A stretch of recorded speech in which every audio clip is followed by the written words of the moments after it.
Ternyata di Indonesia itu nggak nggak banyak dilirik orang, kita itu punya energi matahari yang berlimpah. Nah, seiring berjalannya waktu, teknologi untuk memanen listrik ini ya, kita lazimnya sebutnya dengan teknologi solar cell itu makin tahun makin murah bro, dan makin terjangkau. Dan sekarang bisa kita sampaikan, aturan-aturan untuk orang mau memasang solar cell itu udah sangat dipermudah.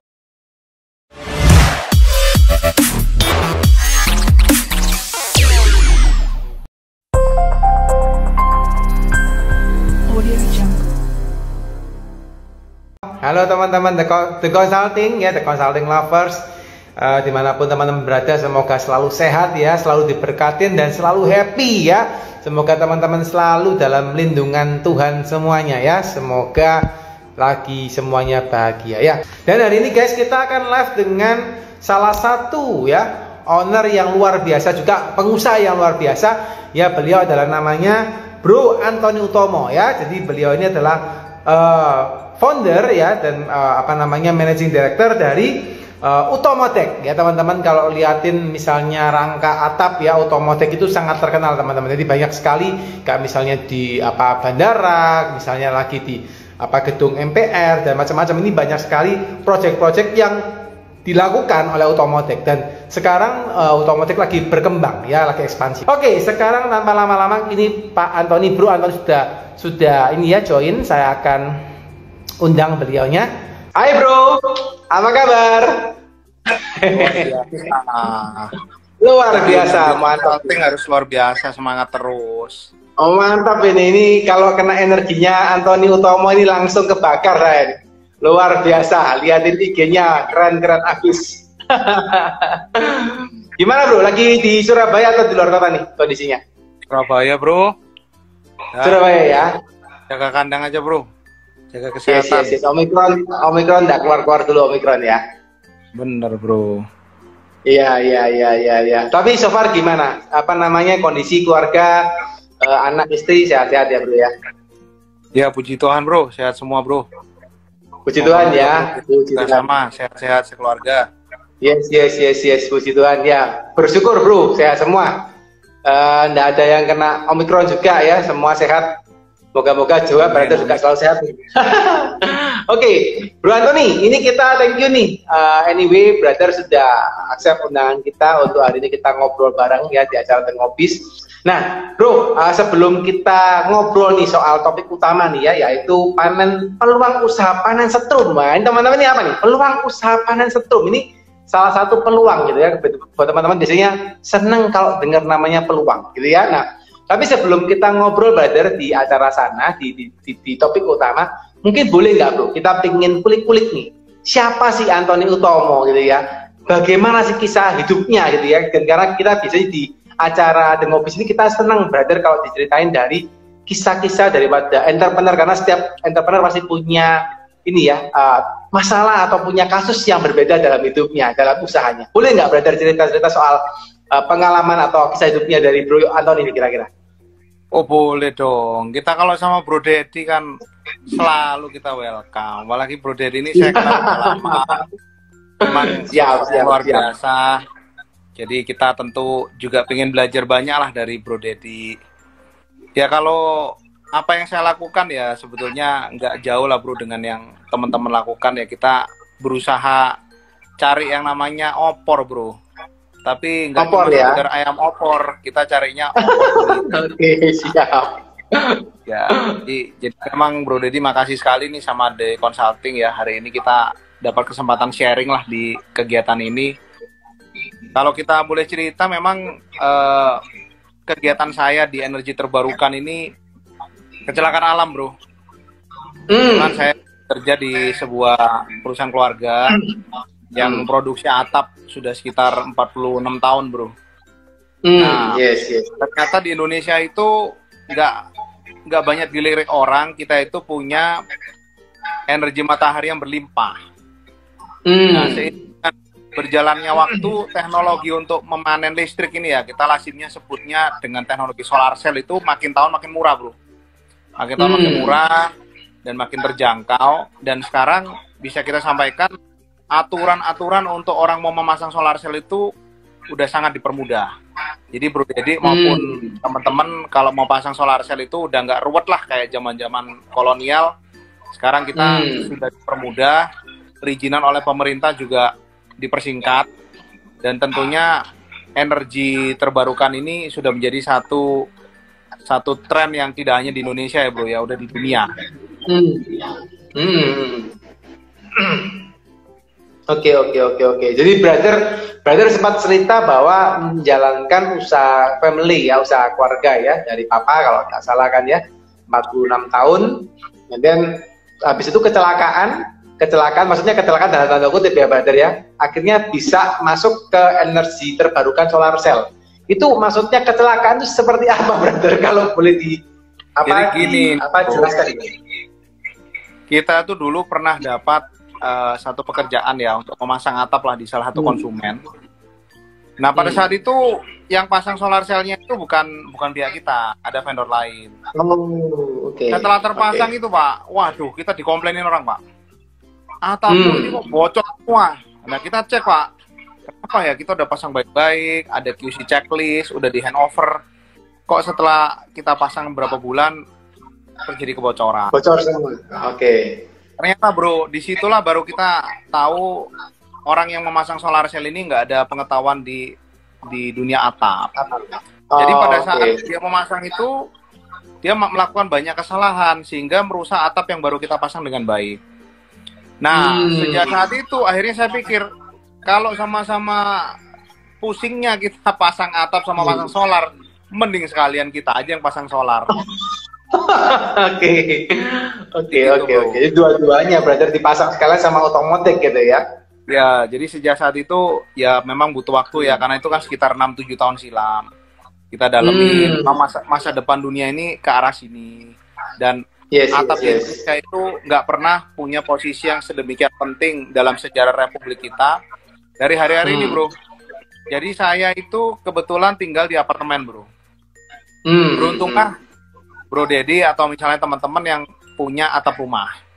Karena atap itu adalah aset yang bisa memanen anugerah Tuhan yang Maha Kuasa yang namanya energi listrik dari matahari. Karena kalau kita punya atap, itu kita bisa memanfaatkan sehingga kita bisa mendapatkan energi gratis Bro. Jadi kalau hitungan kita itu gampang-gampangan, investasi kita di solar cell itu balik modalnya sekitar 5-6 tahun. Sedangkan alat solar cell ini bisa berfungsi sampai dengan 30 tahun Bro. Jadi mulai tahun ke-6 sampai tahun ke-30 itu sudah bisa dikatakan listrik gratis. Sehingga kita bisa mengalami penghematan dan ujung-ujungnya pengeluaran kita bisa berkurang, khususnya di konsumsi listrik. Kira-kira gitu Bro, ilustrasinya. Oke. Jadi brother sekarang lagi fokusin ke solar cell ya brother ya, dimana memang sudah siapin untuk alat-alatnya dan istilahnya untuk konsumen itu tinggal pakai langsung nanti disambungkan dengan listrik yang terhubung dengan mereka gitu ya. Nah, bagaimana brother? Maksudnya kan kalau memang kita lihat dari proyeknya pemerintah ini kan memang ada istilah untuk mereka mau memfokuskan untuk renewable energy gitu ya.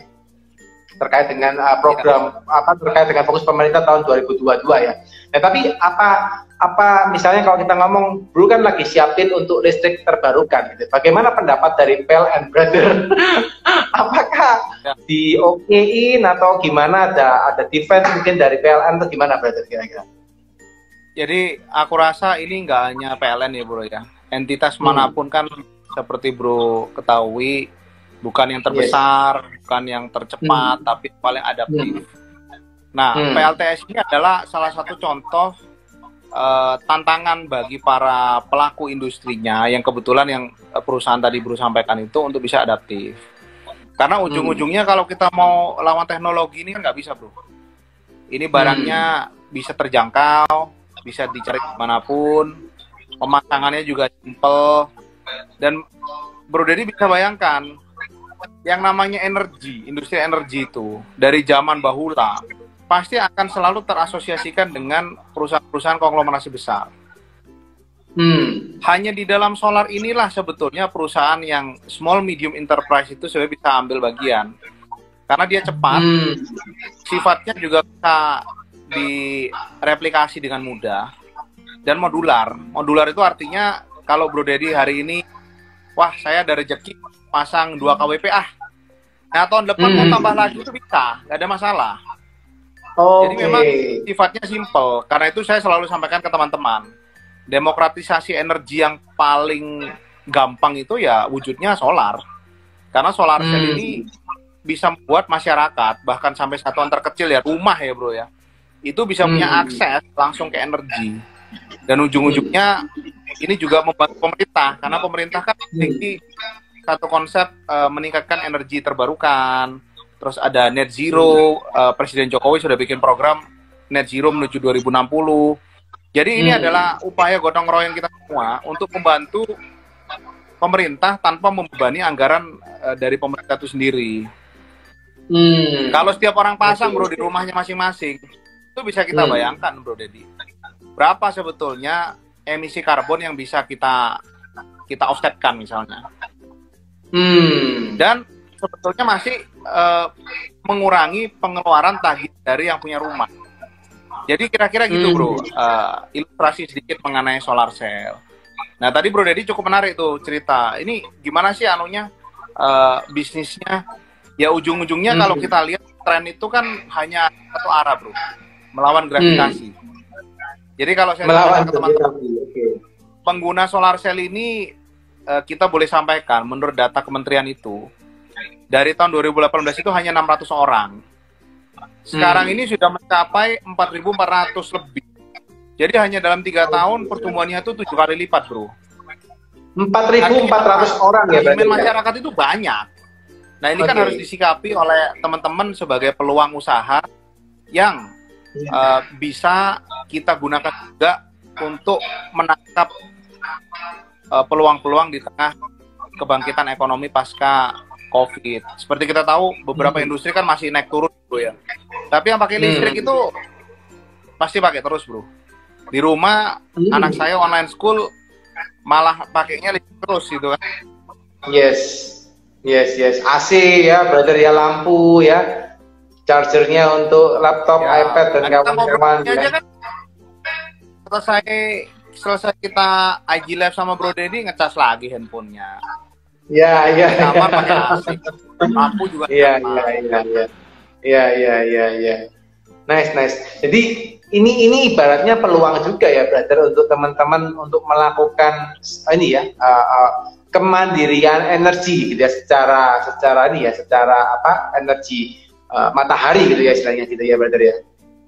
Ya, betul bro. Jadi mohon izin, mungkin saya akan cerita sedikit aja agak teknis. Di dalam solar ini memang ada kelemahan, bro. Kelemahan dia adalah pada saat cuacanya nggak baik, atau kalau kita sampaikan pada saat misalnya malam hari, itu kan masih membutuhkan PLN. Yes. Nah, tapi pada saat siang hari, dia sudah bisa langsung menggunakan solar cell untuk menghemat energinya. Nah, dalam konsep inilah kan butuh tempat untuk menyimpan. Pada kala siang hari, Bro Dedi nggak di rumah. Zaman dulu nih bro, itu kita harus siapkan namanya baterai. Nah, Bro Dedi tahu sendiri, kalau kita pakai baterai itu, satu, selain terbatas, kedua, maintenance-nya juga susah untuk jangka panjang. Yang ketiga, sebetulnya kelemahannya di masalah doku, bro. Masalah biaya, bro. Yes. Nah, dengan adanya peraturan baru, jadi kita tuh baru ada, bro, namanya Permen 26, Peraturan Menteri SDM nomor 26, tahun 2021. Intinya kita tuh bisa kirim ke PLN, bro. Pada saat PLTS itu menghasilkan dan nggak langsung dipakai. Karena kadang-kadang ada tuh, Bro Dedi, keluar kota sama keluarga, atau lagi liburan. Nah, PLTS-nya kan masih terus menghasilkan, bro. Nah, pada saat itulah kita mengekspor hasil dari PLTS itu, sehingga nggak perlu disimpan di baterai. Itu akan menjadi kurang. Jadi kayak diskon gitu, bro. Di bulan-bulan selanjutnya di tagihan PLN. Oke.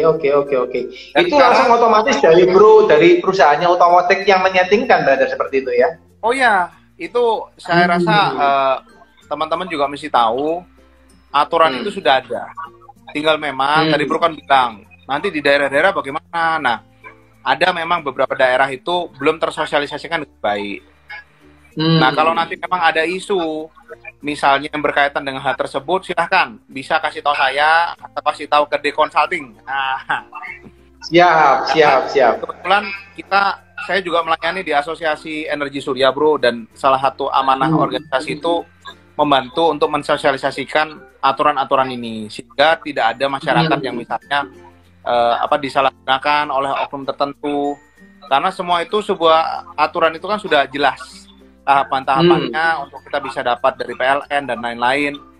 Dan PLN masih baik kok, Bro. Saya bisa sampaikan teman-teman di PLN itu udah progresif sekali lah. Apalagi sekarang direksinya namanya Pak Bob Saril, juga dulu di Jawa Timur, orang yang maju sekali pemikirannya. Jadi saya pikir nggak ada lah PLN yang nggak support gitu ya terhadap kebijakan dan regulasi yang ditetapkan pemerintah. Oke. Nice. Brother, penasaran brother. Bro kan sampaikan bahwa kondisinya itu sekarang bro bisa membantu mereka untuk instalasi gitu ya. Tapi kalau kita mungkin sama-sama kita juga sama-sama cari gitu ya, bahwa kan tidak semua orang itu bisa memiliki kapabilitas untuk investasi gitu terkait dengan biaya terkait awal instalasi solar cell tadi. Itu gimana, Bro? Kalau misalnya mereka punya lahan atau mereka punya tempat besar tapi mereka tidak punya dana untuk berinvestasi, itu apa, Bro? Maksudnya ada terobosan apa nih dari Bro Anthony terkait dengan hal tersebut untuk orang-orang seperti itu? Jadi gini, Bro, ada beberapa saat ini pemerintah yang akan program aktif LTS. Ini nilainya bervariasi, mulai dari 1 juta sampai 40 juta sekian untuk mensubsidi orang yang mau berinvestasi. Itu pertama.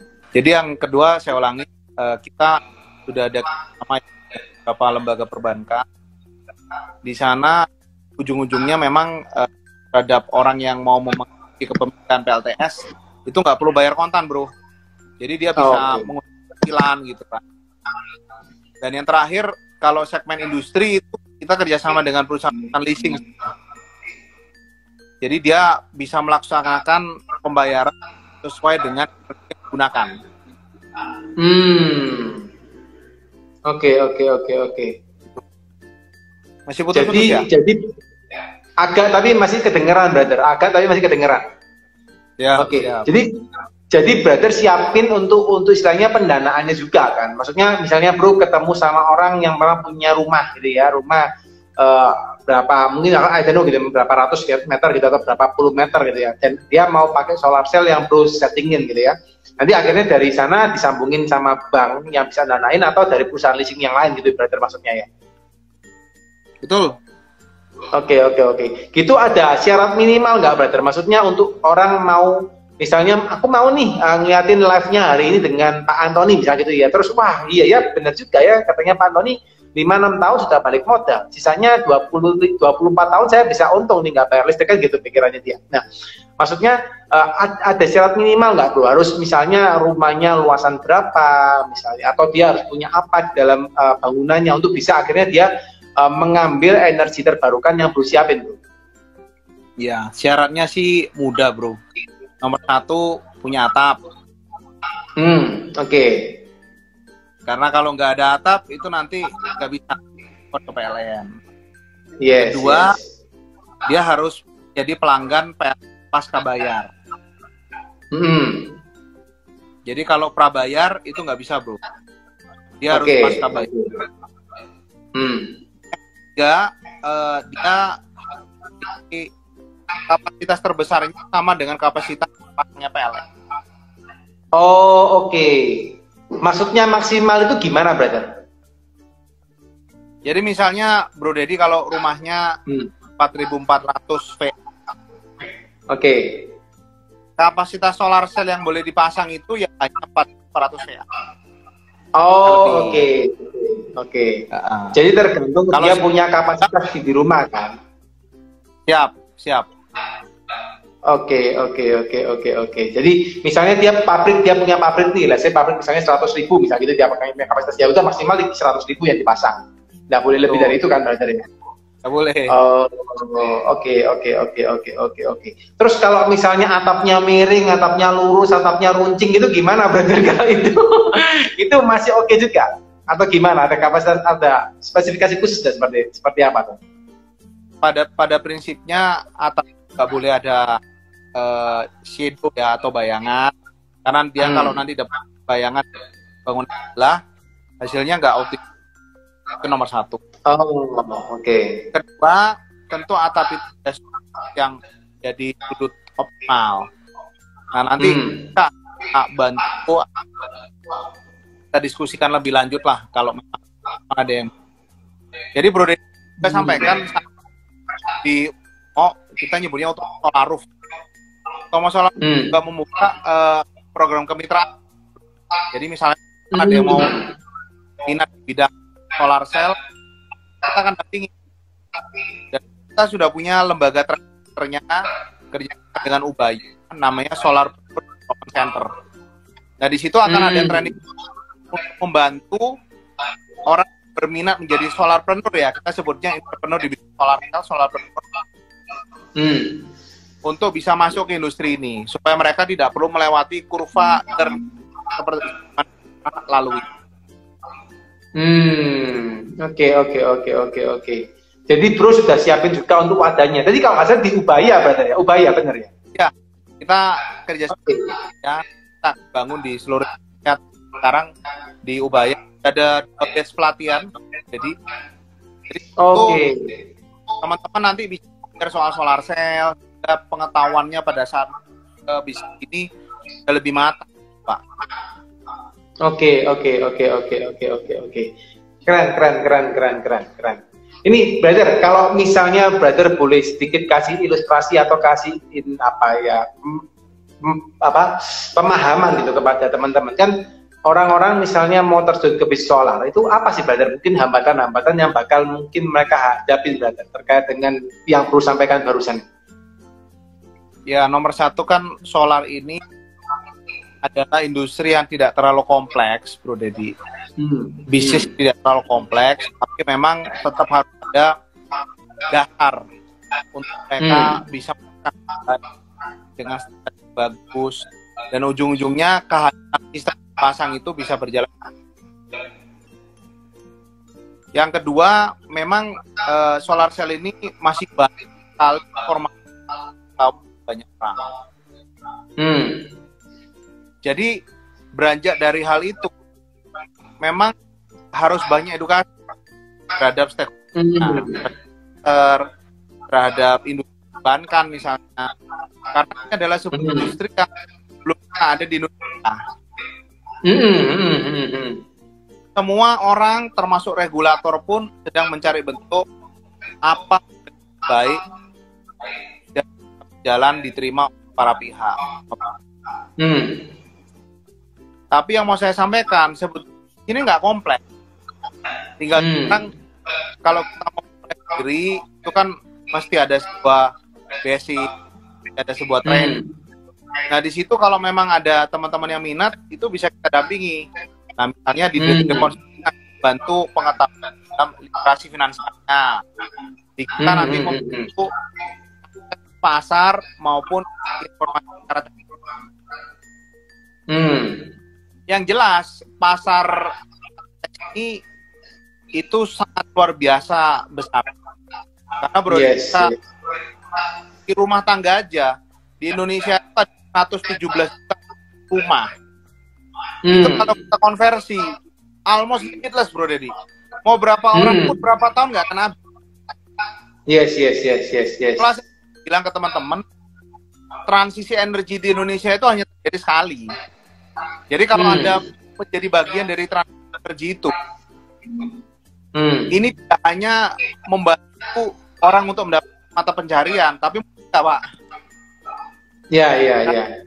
Di dalam generasi kita ini, Bro, itu adalah masa yang sangat, seperti kita tahu, tren untuk ke green industry, green economy itu sudah nggak hanya dari luar negeri. Saya contoh, banyak pabrik yang berorientasi ekspor.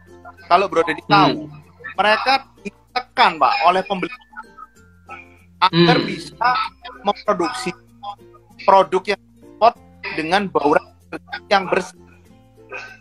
Jadi kita bisa bayangkan kalau orang sekarang di Eropa itu ada namanya carbon border tax. Jadi dia akan pajak kalau dia tidak bisa menggunakan energi yang bauran energi mix yang terbarukan atau energinya bersih. Jadi tekanan-tekanan ini nanti dari segi perbankan juga akan keluar. Seperti kita tahu di Singapura itu hampir sulit sekali cari lembaga pembiayaan yang mau membiayai PLTU, pembangkit listrik tenaga uap yang menggunakan batu bara. Jadi tekanan itu udah nggak hanya dari idealisme, Pak. Tekanan itu ada dari luar, tekanan itu secara global. Sekarang gimana kita supaya Indonesia selaku negara berkembang dengan banyak sekali potensi energi surya, itu bisa kita ambil bagian transisi energi itu. Kalaupun tidak berbisa, tidaknya pakailah atap solar Anda. Kantornya Siap, brother. Ini penasaran nih, langsung mau pasang nih katanya. Oke, brother, penasaran brother. Nanti mungkin satu pertanyaan dulu deh sebelum saya tanya yang nanti ya. Ini maksudnya kalau boleh brother kasih kira-kira gambaran apa ya, kasar gitu brother ya. Mungkin berapa sih brother investasi minimal gitu ya, misalnya rumah ukuran berapa gitu, kira-kira mereka harus investasi berapa yang diperlukan sih brother untuk teman-teman itu berani, oh ternyata kira-kira segini nih saya harus punya budget misalnya gitu ya, untuk mengimplementasikan solar cell di rumahnya mereka brother. Ada nggak brother hitungan kasarnya gitu? Jadi gini bro, investasi itu menurut saya itu kira-kira KWP 2 KWP 2000 watt. Nilai investasi sekitar 20 juta. 20 juta brother ya? 25 Pak, 25 juta. Oh, 25 juta. Oke. Nah, kalau kita kerja dengan koperasi, kita mau pakai cicil, itu setiap hari down payment kira-kira kan tenornya sekitar 5 tahun. Nah, kita bandingkan yang kita terima dengan topping up 10.000 rupiah. Jadi kira-kira kita bayar 10.000 itu selama 5 tahun. Tahun ke-6 ada listrik gratis. Malah kita dapat. Oke. Jadi 2.200 itu minimal keluar 25 juta brother ya? Ya. Cuma 2.200 ya? Ya, kalau rumah kan 2 juta. Oke. Itu menarik juga sih brother. Jadi setiap rumah yang punya 2.200 kWh ya, teman-teman bisa invest 25 juta ya, seharga 2 motor lah ya. Tapi Anda nanti 6 tahun berikutnya udah nggak perlu bayar listrik guys. Lumayan tuh ya, irit uang listrik. Bisa mandiri ya. Oke. Brother, ini pengen lebih ngulik lebih dalam nih brother. Ini kalau belajar di solar kan kebetulan gue juga sempat tanganin ya beberapa perusahaan solar ya, which is nggak relate head to head apple to apple dengan yang bro milikin ya, dimana bro kan memang fokusnya di atap, dan bro memang saya boleh kasungin jempol bro sebagai rajanya atap Indonesia mungkin gitu brother ya. Luar biasa nih, rajanya atap dan punya solar cell nyambung nih. Kita pelayan aja. Siap. Wah, mantap ya. Ini aku belajarin kalau dari solar ini kan memang salah satu industri yang memang dulu gitu ya, mungkin nggak terlalu cepat growingnya gitu ya.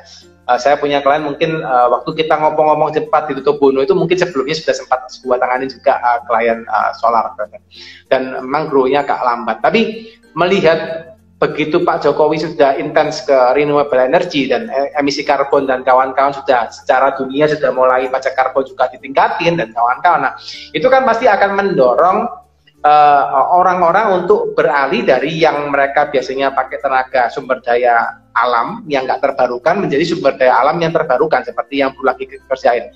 And then yakin dan percaya mungkin akan ada kompetitor-kompetitor yang akan masuk ke dalam sana brother. Karena kan memang arahnya ke situ ya.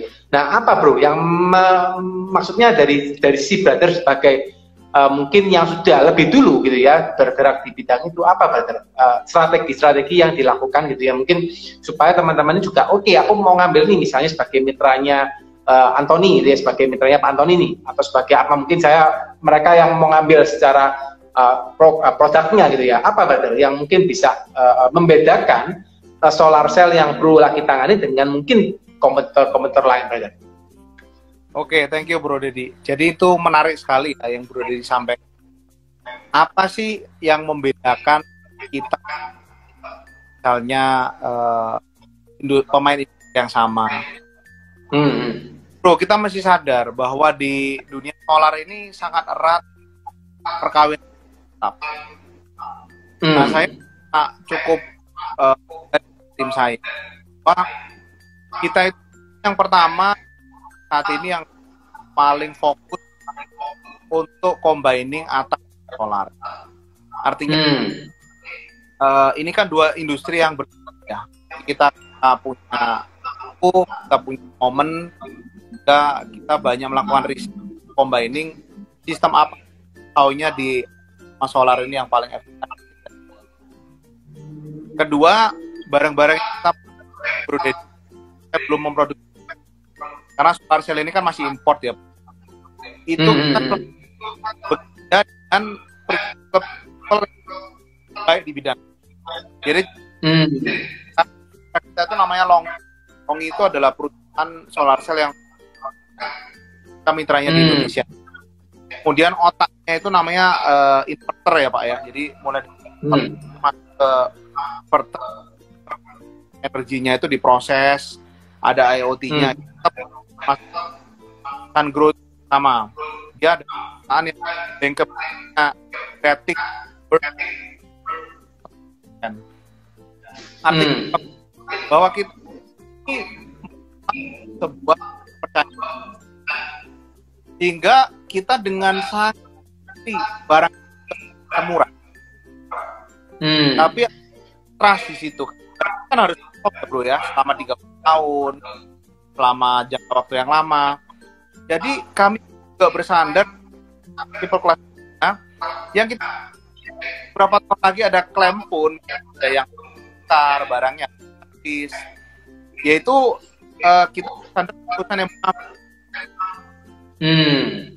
ya karena barang seperti solar coba ya kita investasi begitu mahal. Kalau dua kita mau pabriknya yang ada, waduh, motor. Kenapa saya bisa bilang itu? Karena kita juga ngalamin, Pak. Solar cell ini kan adalah sektor energi yang sudah kita sukai, yaitu produk dari wafer, dari ingot, dari komoditas market.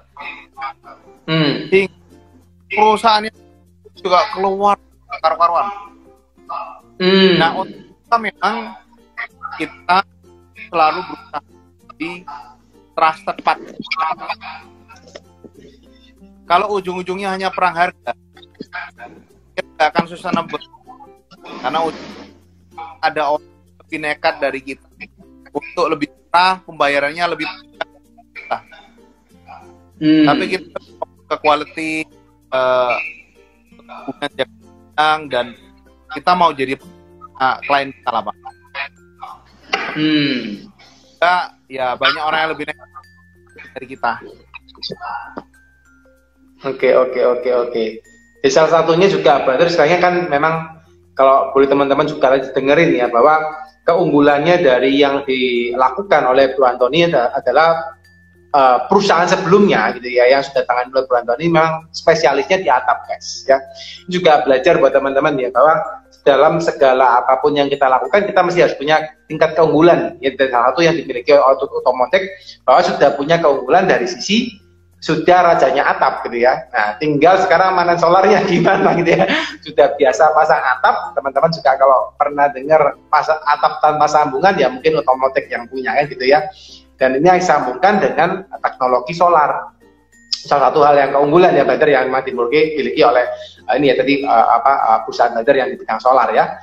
Dan berikutnya terkait dengan supplier ya brother ya, terkait dengan supplier yang memang sudah mumpuni di bidangnya gitu ya.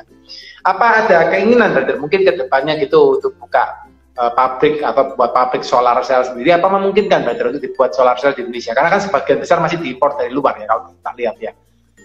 Siap. Lord, ini saya dengar sharingnya, saya sampai merasa ini sel-sel saya kalah sama Bro Dedi. Oh gitu ya. salah ngomong saya brother. Ini Lord, pendalamannya soal kita nih dalam. Mohon maaf nih brother, ini hanya terbiasa untuk bertanya saja brother. Bro Dedi, memang kita ke depan itu, saya pikir tidak hanya perusahaan kami ya, di Indonesia secara umum kita harus buat ketahanan energi.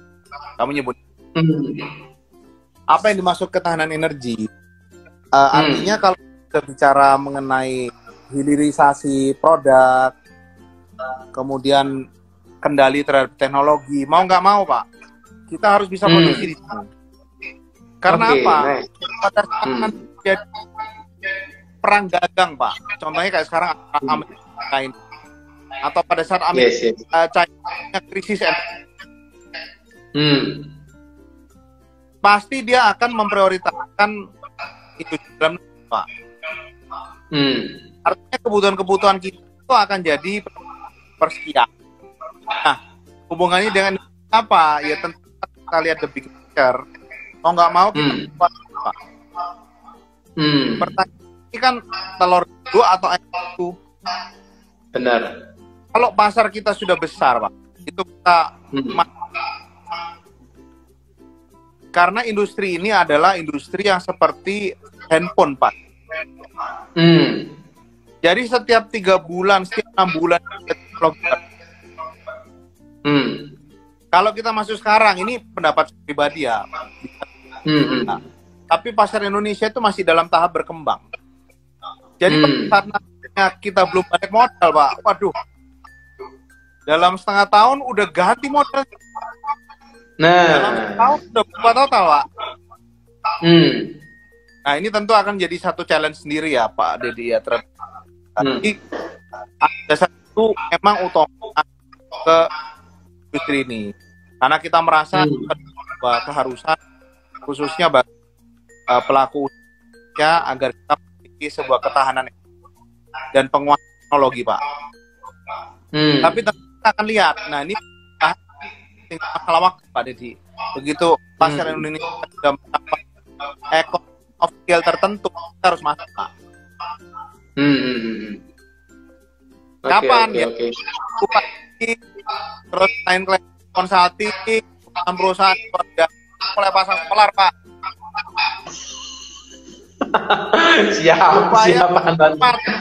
Kesiapan antar Indonesia. Siap. Keren. Tapi yakin dan percaya kok, Bro Anton, ini maksudnya aku sih memang dari dulu waktu awal liatin ini ya energi solar ya. Menurutku sih ini pasti akan in the future gitu ya.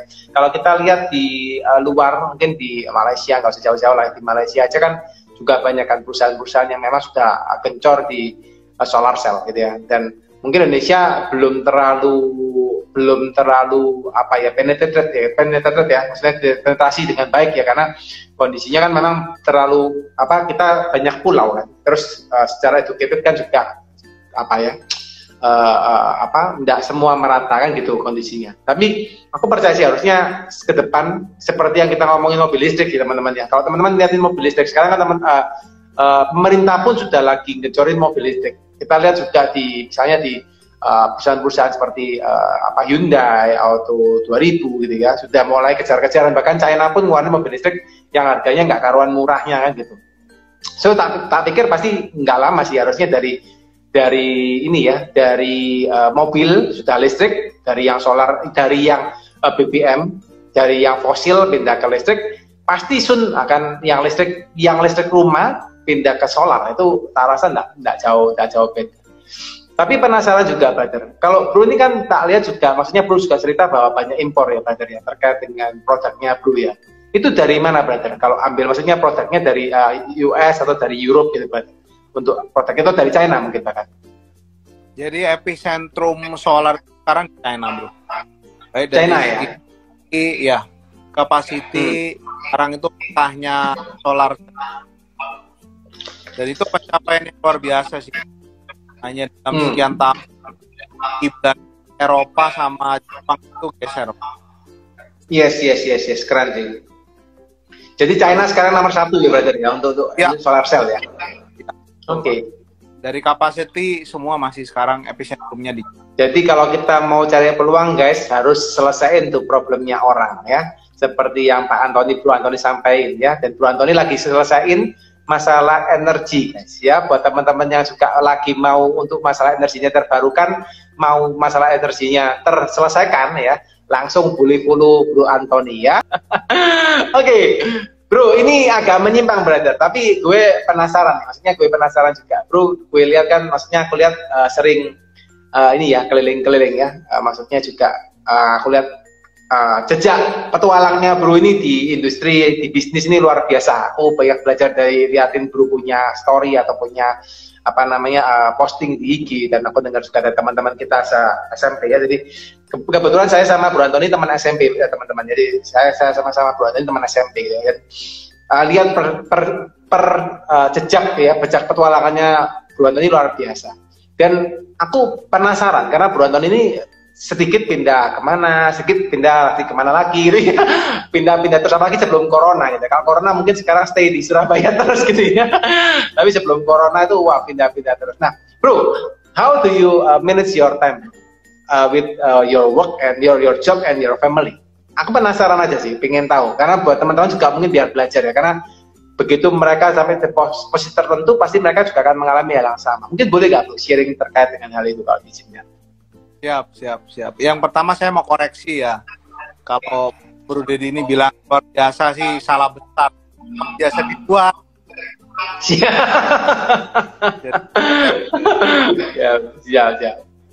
Kita betul-betul inilah Bro. Belajar lah. Saya juga belajar banyak sama Bro Dedi. Ini tokoh yang luar biasa ini. Jadi saya masih ingat lah Bro Dedi ini dari dulu memang aktif sekali. Jadi bisa sampai hari ini teman saya kali lah dalam usahanya. Kalau thank you, Bro, saya tuh punya dalam hidup itu cuman sekali. Tapi kalau kita kali itu cukup kok Bro. Artinya saya tidak pernah punya penyesalan. Setiap pagi saya selalu coba tanya Bro ya, apakah yang saya lakukan hari ini punya chance 50% satu aja Bro, 1% aja. Kenapa saya kasih 50%? Karena ya saya tahu 100% itu Tuhan yang Maha Kuasa.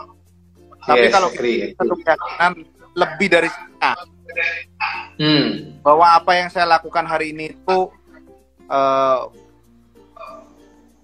memenuhi purpose hidup saya. By the way, purpose hidup Bro, saya selalu berusaha add value. Kalau nilai ke orang lain itu saya merasa hidup saya bermanfaat. Saya selalu tanya tuh Bro Dedi, dan kalau jawaban itu 51, saya suka dengan apa yang saya lakukan dan saya bisa punya full cup itu maksud saya masih punya satu rasa security bahwa apa yang saya lakukan ini fulfilling saya Bro. Dulu waktu kita kecil, kalau saya naik pesawat, kalau Bro Dedi naik pesawat kan selalu ada petunjuk ya, harus pakai masker dulu anak-anak sebelum kita pasang. Saya waktu masih nggak ngerti Bro. Saya merasa ini kok pesawat yang bikin petunjuk egois sekali ya. Suruh pasang. Iya benar. Pasang. Iya benar. Oke. Setelah saya beranjak dewasa dan saya refleksi banyak hal di hidup ya, memang hidup itulah yang sebenarnya we have to make sure our cup is full. Kita secure, kita nggak perlu teristiwa, kita nggak perlu prove to someone, ya baru kita tolong orang, baru kita support our members, kita bisa lead our organization. Nah, waktu bro family, bukan terus nggak peduli my family, tapi saya selalu konsep itu kita mesti compartmentalize. Jadi saya kotak-kotakin bro. Begitu saya di family saya, ya waktu perhatian yang tidak terpecah itu kan paling mahal bro. Buat kita hari-hari ini kan dua itu. Kalau nggak waktu, perhatian yang nggak terpecah, terus saya itu paling mahal. Yaitu saya kasih. Tapi saya suka sesuatu yang quality. Jadi kalau udah waktunya sama family time, ya kita all in all out. Tapi pada saat saya have my own game di kantor, urusan pekerjaan, ya kita mesti bisa. Kalau saya sih gitu. Saya bisa sangat marah dalam hal pekerjaan, tapi begitu urusannya di family, itu saya shut. Dimatikan, kita masuk ke kamar, dan nggak ada yang boleh mengganggu kotak sakat itu, kalau menurut saya ya. Karena my family itu ya my people. Kenapa? Karena that's the only place in the world where you go back apa adanya. Dikotak-kotakin brother ya, dikotak-kotakin, and then you pakai topi di mana lu berada, you pakai topi yang sesuai dengan apa yang lu kerjain sekarang gitu ya. Nice. Dan itu teman-teman juga salah satu pelajaran ya. Jadi banyak juga pengusaha-pengusaha itu yang ngeluh mereka nggak punya waktu brother. Jadi mereka merasa aku nggak punya waktu 24 jam rasanya kurang gitu ya. Kalau bisa saya kerja sampai jam 3 pagi, jam 6 udah kerja lagi gitu ya. Itu kalau mungkin 10 tahun lakuin tewas tuh gitu. Jam 3, jam 6, jam 3, jam 6 tewas 10 tahunnya. Ya, tapi percaya bahwa 24 jam itu cukup guys. Ya seperti yang Bro Antoni juga lakuin, bahwa dia kotak-kotakin. Ya, pakai topinya di mana dia berada, dan akhirnya kalau buat kerja ya kerja di on game-nya Bro Antoni, dia akan lakukan seperti dia sebagai director, sebagai owner, dan kawan-kawan dia akan pakai itu. Begitu ke rumah ya sudah jadi sebagai parent, sebagai husband, or sebagai son, ya macam-macam ya. Jadi itu yang memang dipakai, dan nice ya dari Bro Antoni sendiri bisa lakuin. Dan teman-teman yang pengen sukses juga ya harus pinter guys untuk manage your time ya. Oke, Bro Antoni, thank you so much buat sharingnya bro. Mungkin di akhir brother, kalau diizinkan brother, mungkin satu kata penutup brother dari Bro Antoni untuk kisah kita hari ini di Teknofis oleh Bro Antoni. Silakan bro, silakan. Thank you bro. Teman-teman dimanapun berada, kita hidup, Anda di Jokowi, Obama sama. Kita cuma punya 24 jam. So, don't ask for more time. Ask for energy. Bisa selalu. Mantap. Luar biasa Bro Antoni. Thank you so much Bro Antoni. Sukses terus buat keluarga, buat bisnis, buat apapun yang lagi cita-citakan. Next time mungkin kalau diizinkan pengen ngobrol-ngobrol tentang ini ya, apa namanya, energi terbarukan dengan Bro Antoni secara offline nih. Oke, thank you so much bro. Sukses terus ya. Bye bye. Salam sukses. Bye. Salam sukses brother. Bye bye.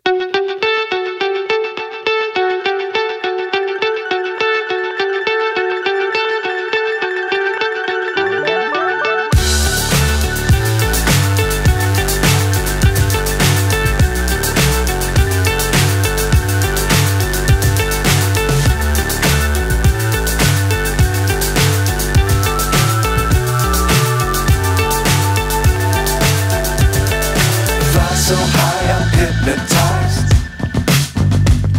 What's up is down, what's left is right.